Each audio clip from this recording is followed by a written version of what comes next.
We recently took this machine all the way apart to do a demonstration on the racking mechanism.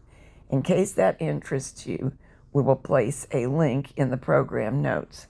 So starting with the machine in this condition, Jack is going to show you how to assemble it. Then he'll finish up by giving you the steps for disassembly. None of the Superbas in our collection have working electronics, so we will not address the management of the electronics at all. We have no experience with it. You will need to concern yourself with getting that information somewhere if you do have working electronics. If you'll notice at the end of this front bed, there's a threaded boss right there. You can hear the screwdriver scraping on the threads, Yes. and one right there. All right, I got screws that go in there, right there. You notice they're bevel-headed, slotted screws. Now I'm going to show you an implement right here. All right, this is called a screw starter. Slot, 2 ears right there. You can see them. Yeah. All right, put the ears in the slot.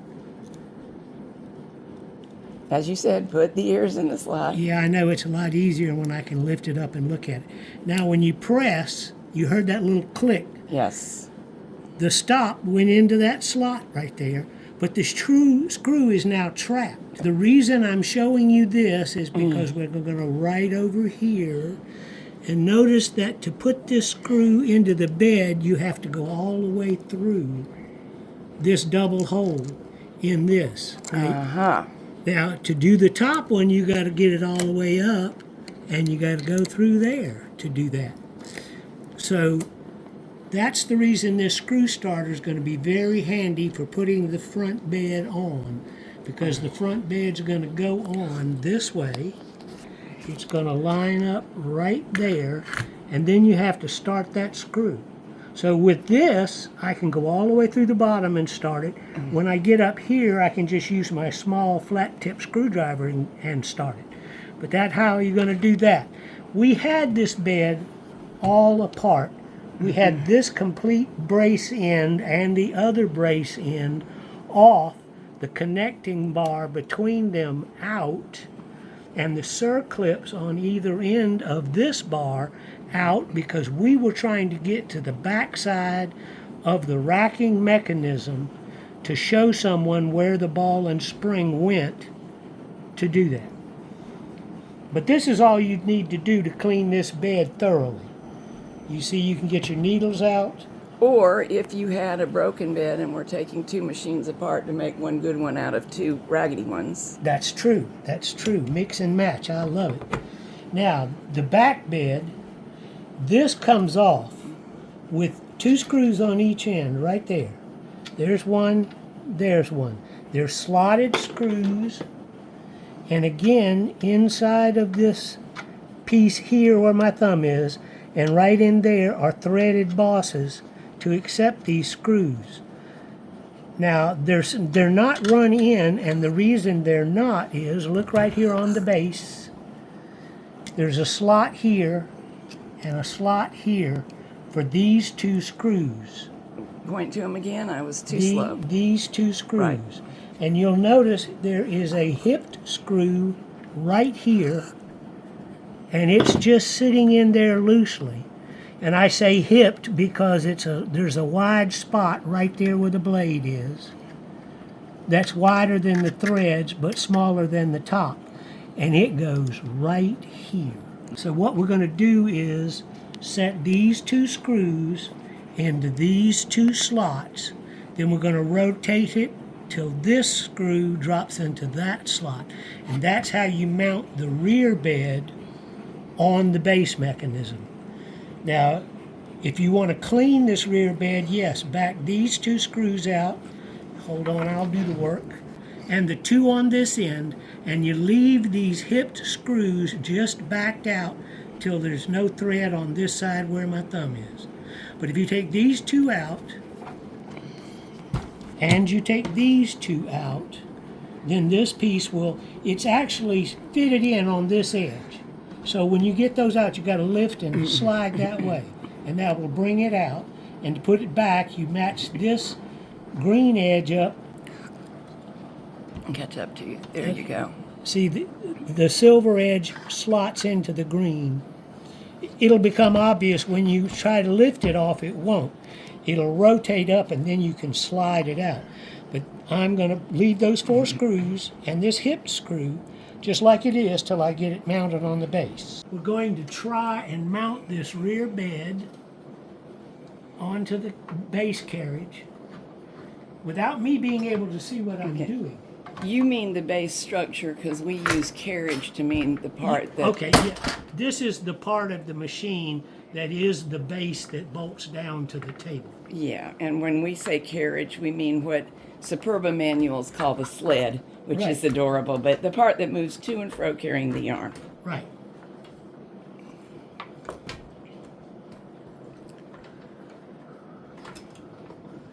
Is that the hip screw you mentioned? Yes, yes. Now you see I placed, let me hold this up. I placed the 2 screws that were sticking out in place. Then I can run this hip screw in there. I have to lift it slightly to start the screw. So your right hand is lifting the bed? Hold Yeah, on. just a little. And it's, I see it going in. Yay. All right, now. I would suggest tightening this one first because you saw how that popped right there. That's when that hip mounted into the boss hole on this. Now it'll pull the bed toward me, or toward my left, and just snug it. Don't lock it down yet, because you want to do the same thing with these 2. And you can do it without looking once you start, because you'll feel the resistance when they bottom out. And watching you, just to be thorough, looks like all the screws are tightening normally in the clockwise direction. Yes, yes, there's no left-handed threads. Now, if you want this off, which is your pitch. I don't think people could see what you were indicating. Okay. Hold on, I'll move it. All right, that end is in. If you wanted to get this dial off, you have to pull this circlip, but there's a spring and a plunger in there that makes the clicking sound when it rotates, and it will take off for parts unknown. But in order to disassemble and reassemble the beds, there is no need to do that, right? No. It would only be like the friend that had the spring and ball missing in the racking lever. It would only need to come off if it quit clicking when you rotated it. You'd know either the spring was broken or the ball had escaped from there. Now let's see if we can get the other end fixed up so you can see it. Here's the other end again. Tighten the hip screw first. Now as it approaches the boss hole in this piece that I'm touching, you'll watch that piece move slightly.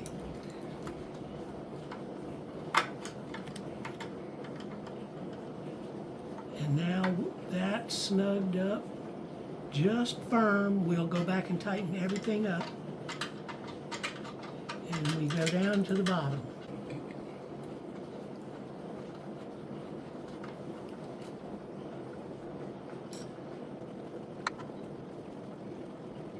One screw there, one screw there.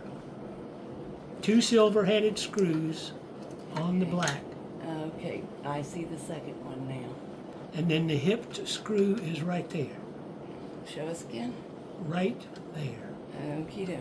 Now I will snug these up and go to the other end and snug that up, and the back bed will be mounted. All right, we're fixing to put the screw in through here to hold this bed, but notice the little threaded boss right there.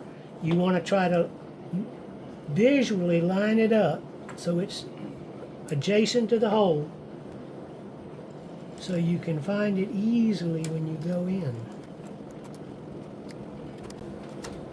And we got it started.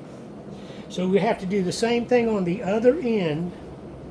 Get that bottom screw started, then we're going to lift the bed, clear the hole for the top screws right there.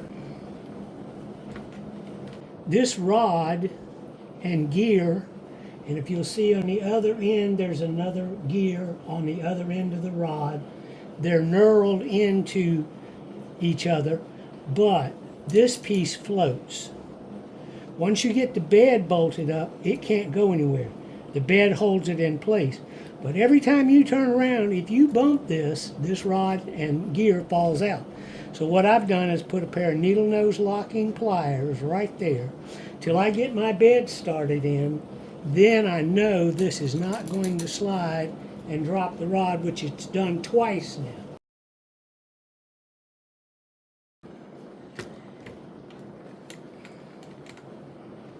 The two ends are exactly the same in this regard, right? Yes, they are. And I see that you're only starting the screw with your special tool, then you're changing to a regular Yes. screwdriver. Yes, because see, if you put any tension on this, it'll release. So when the screw gets tight, it'll pop off. Here's a closer look at getting that top screw settled.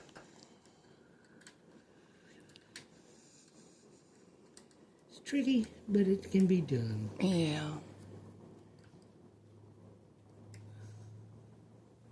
Why don't you show people what you're doing? The visibility of this screw and whether you're aimed is really poor unless you look in the end. Right. And you have to work over the top of this ridge, which is why I swapped to a small shank screwdriver. You get a little angle on it and you can tighten it right up.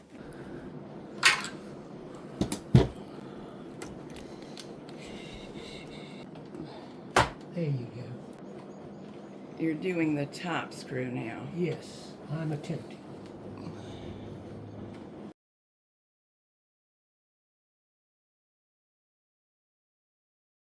The main thing that holds the front bed on, For the two screws. four screws in total. Yeah, two on here and two over there. And at this point, it should be possible to open and close the beds normally. Now to replace the end caps. There, just like that. Okay, what was the wiggle that did the trick? Well,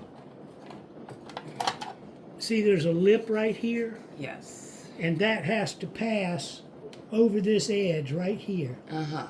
And it wanted to hang up on this lip of the brace. So it's pretty easy until you get to right there, and then wiggle, wiggle. yeah, lift just a little bit There on we go. that end. Now it goes in place, and then there's two screws. I'll flip the bed and we'll see it. There's a little brass boss in the plastic, knurled into the plastic, so you don't want to tighten it up too much. As you could strip that, am I right? Yes. Besides, those are just dust covers and cosmetic. That's right. So they're not under stress, so there's Right. no need to create any. And they can't really go anywhere once they've slid into place. This is to keep them from sliding off when you go to move the machine more than anything else. Now Jack is going to remind you of the steps for getting the beds apart.